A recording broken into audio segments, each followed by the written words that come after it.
My name is Cassie. I am 23 years old. I graduated as a qualified nurse this year and was given my first position as a home nurse. My patient was an English gentleman in his early 80s who suffered from Alzheimer's. In the first meeting, the patient was given his record, and from it I could see that he was a convert to the religion of Islam, therefore he was a Muslim. I knew from this that I would need to take into account some modes of treatment that may go against his faith, and therefore try to adapt my care to meet his needs. I bought in some halal meat to cook for him and ensured that there was no pork or alcohol in the premises, as I did some research which showed me that these were forbidden in Islam.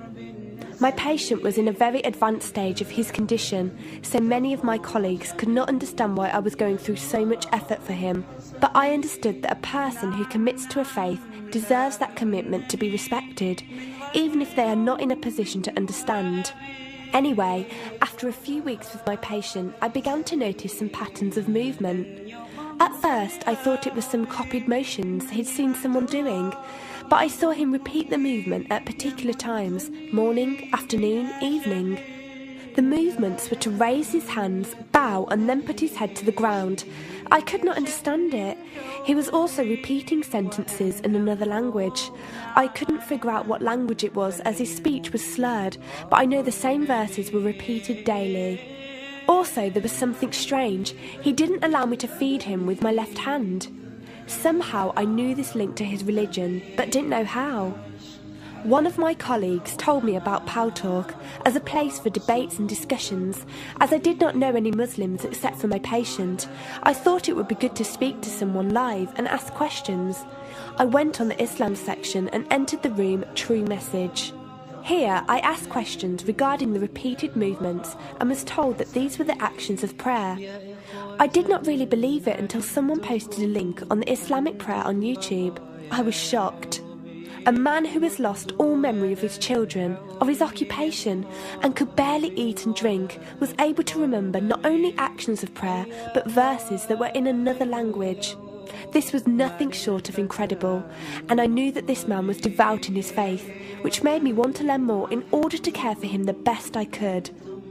I came into the Paltalk room as often as I could, and was given a link to read the translation of the Quran and listen to it. The chapter of the bee gave me chills, and I repeated it several times a day. I saved a recording of the Quran on my iPod and gave it to my patient to listen to. He was smiling and crying, and in reading the translation I could see why. I applied what I gained from Paltalk to care for my patient, but gradually found myself coming to the room to find answers for myself. I never really took the time to look at my life. I never knew my father. My mother died when I was 3. Me and my brother were raised by our grandparents who died 4 years ago, so now it's just the two of us. But despite all this loss, I always thought I was happy, content. It was only after spending time with my patient that I felt like I was missing something. I was missing that sense of peace and tranquility my patient, even through suffering, felt. I wanted that sense of belonging and a part of something that he felt, even with no one around him. I was given a list of mosques in my area by a lady on Paltalk and went down to visit one. I watched the prayer and could not hold back my tears. I felt drawn to the mosque every day, and the imam and his wife would give me books and tapes to welcome any questions I had. Every question I asked at the mosque and on Paltalk was answered with such clarity and depth that could do nothing but accept them. I have never practiced a faith, but always believed that there was a God. I just did not know how to worship him. One evening I came onto Paltalk, and one of the speakers on the mic addressed me. He asked me if I have any questions. I said no. He asked if I was happy with the answers I was given. I said yes. He then asked what was stopping me accepting Islam. I could not answer. I went to the mosque to watch the dawn prayer. The imam asked me the same question. I could not answer. I then went to tend to my patient.